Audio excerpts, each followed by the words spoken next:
El resultado de la encuesta que hicimos la semana pasada, vamos a ir dando así los resultados semana a semana, y nos va a presentar el primer spot producido por la startup Kenan Consulting.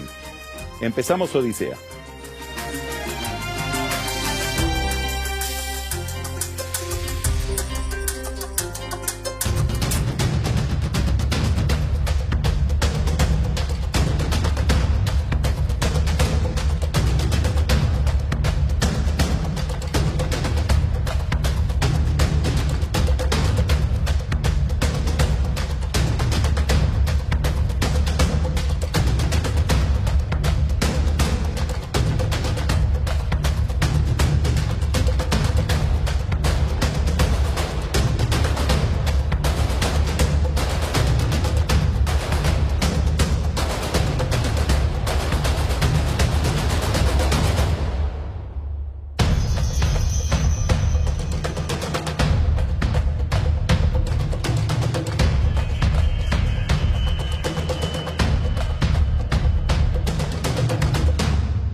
Con Banca Privada Galicia, invertís sin límites, porque invertís en fondos nacionales e internacionales, con expertos que te asesoran en cualquier momento. Te ayudamos con tus inversiones para que solo pienses en disfrutar.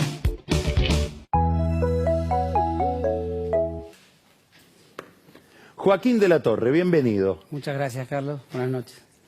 Muchos temas, pero quiero empezar con uno que nos tuvo inquietos en los últimos días, las últimas semanas. No sé si nos tendrá inquietos todo este tiempo o no, porque solemos dar vuelta a la página aún de cuestiones graves.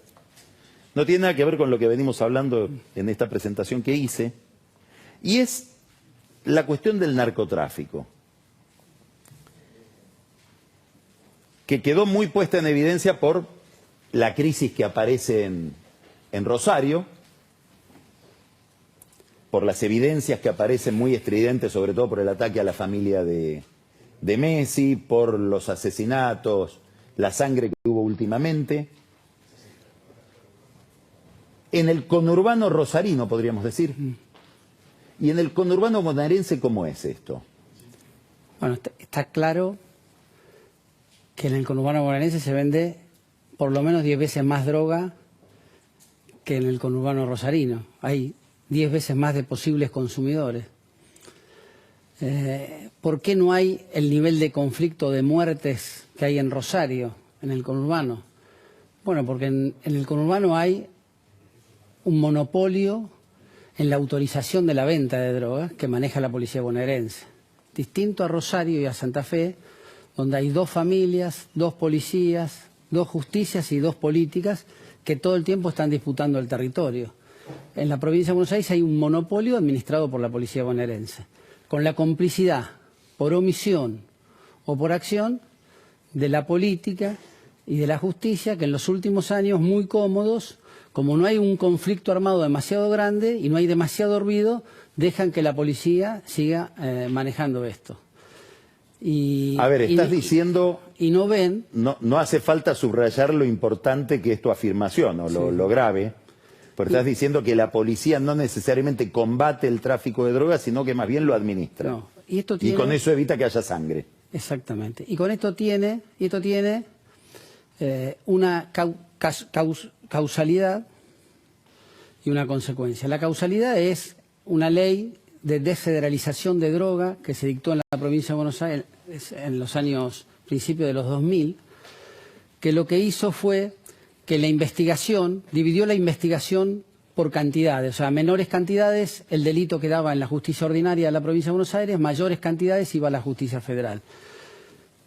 Entonces lo que hizo fue reproducir gran cantidad de negocios, de pequeños negocios de venta de pequeñas cantidades a lo largo de todo el conurbano, y que la investigación sobre esos hechos terminan con el hecho en sí.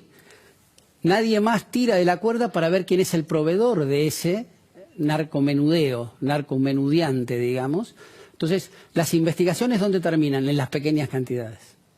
¿Está bien? Porque esa es la responsabilidad de la justicia ordinaria. Lo que se hizo fue, se multiplicó por miles la cantidad de vendedores, que además, si se combate a uno, aparece otro rápidamente, autorizado otra vez por los mismos que autorizaron el anterior, pero además la investigación nunca va para arriba a los narcotraficantes, ¿está bien? O sea, nunca va. Entonces, no hay más, desde que se creó esta ley, no hay más estas investigaciones que empezaban en el territorio y terminaban allá arriba, porque todas terminan con la investigación en sí del vendedor pequeño. Ahora, dijiste algo más, dijiste, la policía administra el negocio y ejerce un monopolio sobre esa administración, pero dijiste, con la complicidad activa o pasiva, por acción o por omisión, de la justicia y de la política. Sí. O sea... Y en ese contexto a mí me aparece, por ejemplo, el caso Escapolán, donde aparece un fiscal ligado a una banda de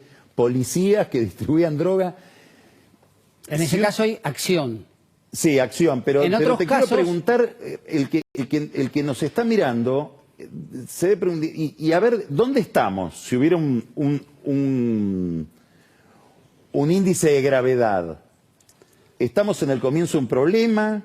Estamos. ¿Ya está esto muy avanzado y la política está relativamente tomada por la droga? No, estamos muy avanzados porque todo el tiempo va creciendo y como no hay ruido de muertes como en Rosario, nadie está mirando demasiado, los políticos y la justicia se van a dormir tranquilos porque no es un problema que estalle, esto es una matriz.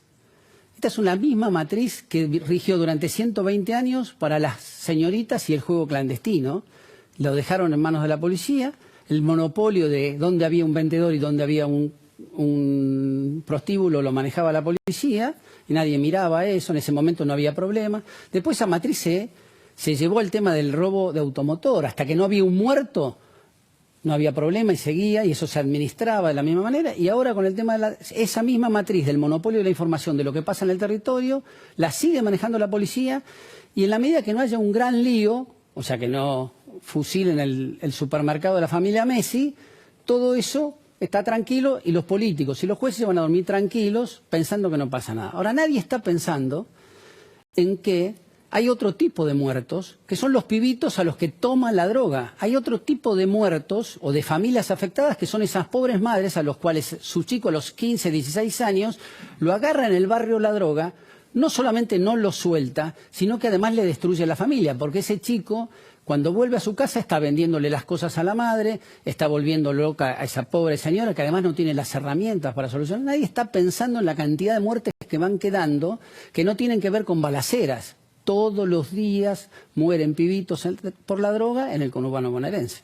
Vos estuviste al frente de la Intendencia de San Miguel, recordándonos entre qué año y qué año. 2007 y 2016. Y contanos del 2007 a ahora, si tuvieras que mostrarnos dos fotos del conurbano. La cantidad de venta de droga, si estás, eso es lo que no está... me interesa tanto la cantidad de venta de droga, sino toda este tema, digamos, el tema dominante que uno habla con cualquier persona en la villa es la droga. En el 2007, cuando yo caminaba para ser intendente, la gente con la que me sentaba me decía, mira Joaquín, en ese lugar se vende droga. ¿Sabe qué auto para ahí todos los días? El de la policía. Eso me lo decía la gente. Yo decía, no, esto no puede ser, es una exageración. Durante todo este proceso, eso se ha ido confirmando, vuelvo a decir, con la complicidad por omisión de la política y de la justicia o por acción de no parentales, porque las familias en el conurbano, en los barrios, casi todas, el 80% de ellas dependen de una sola madre. El padre es progenitor y después desaparece. El 80% de las familias en el conurbano, en los barrios pobres, son monoparentales. Esas madres se quedan con todo el problema. No hace mucho me tocó ir en una de esas reuniones que hago en Moreno. Una señora me dice, mira, yo acompaño, marzo del 2021, yo acompaño a mi hijo hasta el colegio y me quedo y espero que salga y cuando salga lo acompaño. Digo, ¿cuántos años tiene su hijo? 15 años. ¿A cuántas cuadras vive del colegio? A 7 cuadras. Pero entre el colegio y mi casa hay 3 kioscos y no de golosinas. Nosotros podemos hablar de la droga desde acá, desde la comunidad. Nuestros hijos pueden ser consumidores de droga, ojalá que no lo sean, digo, pueden serlo, pero tienen que ir a buscar la droga. En esos barrios se la chocan.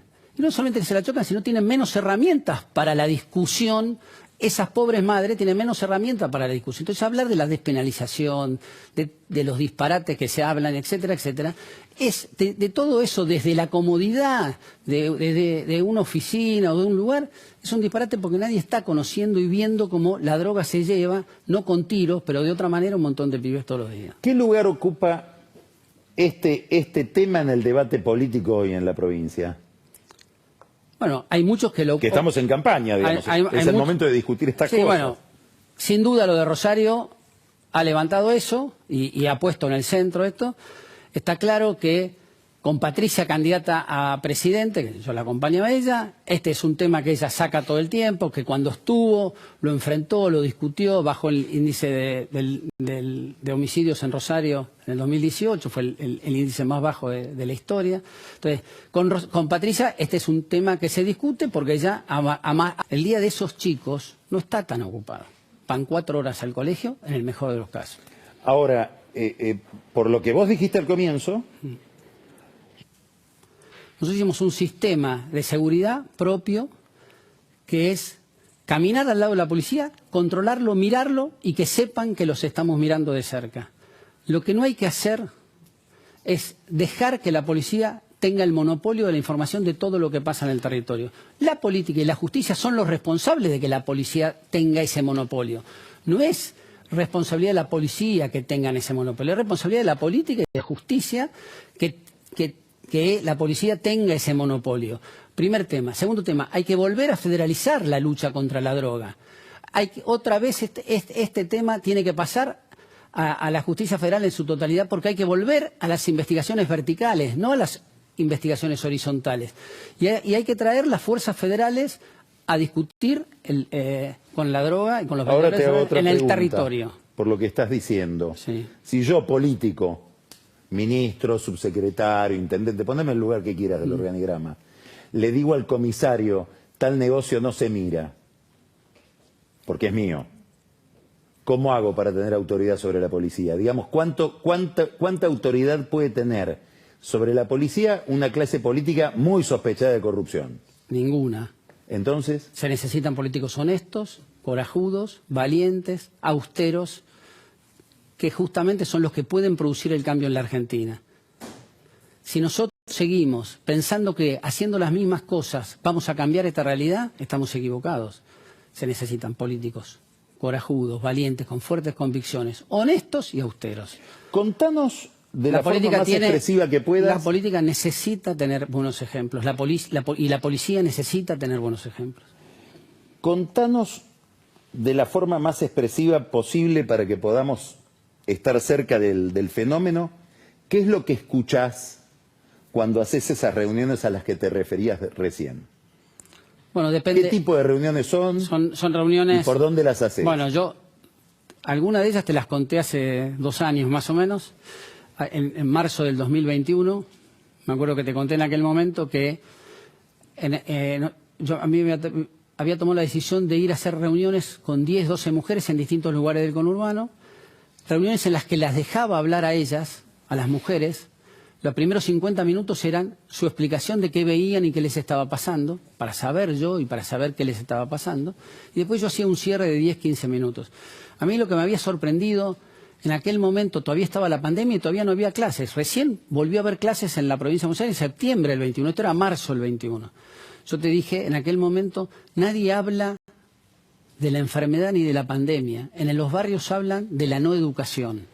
Después terminó siendo un tema de la campaña a fin de año, la no educación en la provincia de Buenos Aires. En aquel momento, el gran tema era, que a mí me sorprendió, porque yo iba pensando... Sí, recuerdo lo que dijiste, me acuerdo perfectamente. Iba pensando... Entonces, Vos pensabas que además fue crucial en la derrota del oficialismo el haber cerrado las escuelas. Por supuesto, y lo terminó siendo por el problema que generaba sobre todo entre los porque le jóvenes. generaron una incomodidad a las personas. Y además esas personas, en aquel momento, ¿yo qué sentí? Que esas personas decían, yo acepté vivir indignamente de planes y ser pobre, pero vos no me estás condenando a mí. Ahora con este cierre de la escuela estás condenando a mis hijos. Yo no voy a aceptar que vos lleves a mis hijos a vivir en la pobreza. En aquel momento ese fue el tema. ¿Y hoy? Y hoy claramente el tema de la falta de trabajo, el tema la certeza que tienen de que con los planes no se sale de la pobreza, la certeza de que este modelo está acabado, o sea, el modelo kirchnerista de los planes, del empleo público, está destruido en los sectores más pobres. En el 2021, el kirchnerismo solamente en el conurbano perdió 1.200.000 votos. Y nada hace pensar, en las charlas que yo tengo con esa gente, que alguien que no lo votó en el 21 lo vaya a votar en la elección que viene. Yo diría que más bien hay más gente que lo votó que no lo va a dejar de votar. ¿Y esa gente dónde va, Bueno, políticamente? ¿Va a la abstención? Esa es la gran pregunta. Y hoy, si vos me preguntás a mí, en el 21 fue mucho a la abstención, otra parte fue al voto a Esper, porque en ese momento era. Hoy los hijos de esos votantes van a ir en gran parte a Milei, y va a seguir el tema de la abstención como un tema importante, digamos, porque si nosotros desde el Juntos por el Cambio no logramos enamorar con una propuesta y yendo a buscar ese voto, que es lo que tenemos que hacer, dejar de ir a buscar a los votos al centro de las ciudades y empezar a ir a buscarlo a los barrios, porque tenemos algo para contarle y podemos generar esperanza, si no lo hacemos, ese voto va a la abstención. Ahora, recuerdo... En muchos barrios del conurbano, la gente piensa que hay una sola boleta. ¿Qué quiere decir eso? Que piensa que el peronismo, hoy kirchnerismo, es la única boleta, el único candidato. Y eso lo pensó durante muchos años. Y eso tiene que ver con... Como que hubiera de facto un régimen de partido único en la cabeza de la gente. Exactamente. Y eso es responsabilidad de la oposición, de no ir a caminar y ofrecer las soluciones a esos sectores. Ahora, me traes a la memoria algo que solía decir, no sé si lo sigue diciendo, Jaime Durán Barba, cuando decía, bueno, hay un sector de la sociedad que a nosotros no nos va a escuchar, hablaba del PRO, ¿no? Si nosotros le vamos a decir que le vamos a quitar el subsidio a la energía, si le vamos a decir que la jubilación que te dieron probablemente te la quitemos o la licuemos por vía de la inflación porque no la podemos pagar. Digamos, con ese discurso, ¿cómo llegás a esa gente que está tan castigada económicamente? Esa gente hoy está escuchando a Milei. Los hijos de esos señores están escuchando a Milei. O sea, Milei vino a aprobar, entre los beneficios que trajo su presencia, vino a aprobar que ese discurso de Durán Barba era un discurso sectario desde el que lo decía hasta el que lo ejecutaba, digamos. ¿Cómo vamos a ir a una elección y no llevarle la propuesta al 100%? Una persona en ese barrio que no recibió mi propuesta, ¿sabes lo que piensa? Piensa, si este señor cuando me necesita a mí no me vino a ver, ¿por qué cuando yo lo necesite a él, él me va a atender? Nosotros tenemos una obligación que tiene que ver con nuestra decisión de ser candidatos, que es ir a todos los barrios de toda la provincia de Buenos Aires o de toda la nación y llevarle una propuesta, porque lo que la gente entendió hoy, por el fracaso del sistema kirchnerista que dejó tierra arrasada, es que la solución facilista del plan y del empleo público no lo saca de la pobreza. La gente ya entendió que de la pobreza sale una sola cosa, con trabajo. Si nosotros no vamos a decirle eso, si nosotros no aprovechamos este momento, el fracaso del kirchnerismo, para mostrarle con tiempo, con espacio, una propuesta nueva, vamos a perder una oportunidad de ganarle por paliza al kirchnerismo. Ahora, lo que vos estás diciendo, no lo decís así tan contundentemente, pero lo que me dejás como sensación es, ¿estás muy preocupado por lo de Milei o muy preocupado porque ves medio dormido a Juntos por el Cambio? Yo no estoy preocupado por Milei. Yo creo que Milei ha venido a despertar a la política. Y yo no tengo una preocupación con la existencia de Milei, para nada. Nosotros tenemos que dejar de pensar que Milei es el problema. Nosotros tenemos, pues si no terminamos, nos parecemos mucho al Máximo Kirchner que mencionaste recién, de que creer que el problema está fuera de uno.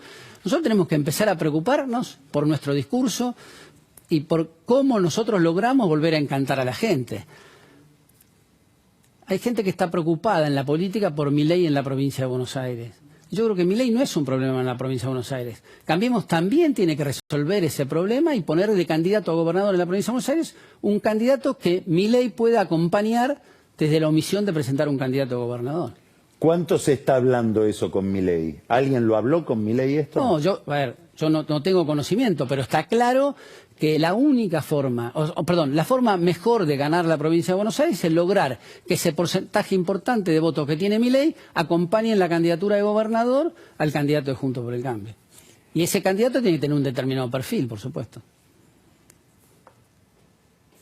Me estás diciendo, con las cosas que dice Milei de Larreta, no va a ser el candidato de Larreta, ese candidato. Una deducción. Lo dice Milei. ¿Eh? Lo dice Milei.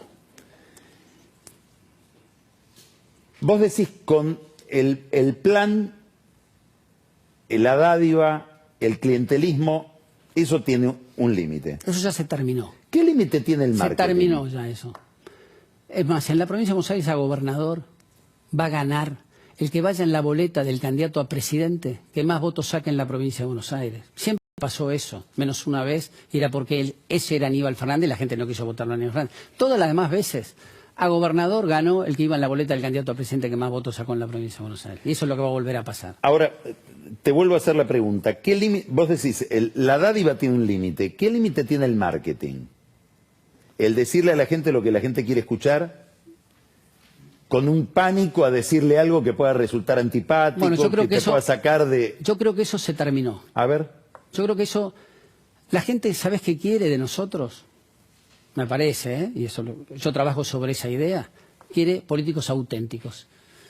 Que la gente sienta que lo que le están diciendo es lo que transmite su persona, sus gestos, etcétera, etcétera. Que entre el discurso y su persona hay una coherencia. Necesita políticos auténticos. Si le tiene que decir que la salida va a ser difícil, es mejor decirle que la salida va a ser difícil a mentirle y en diciembre empezar otra vez con la misma historia de los últimos años. La gente no quiere más que le digan lo que es fácil. La gente quiere que le muestren con gestos claros y con un pasado mostrable qué va a hacer y cómo lo va a hacer hacia adelante. Muchas gracias, Joaquín. No, gracias a vos, Carlos. Vamos a un corte y vamos a recibir...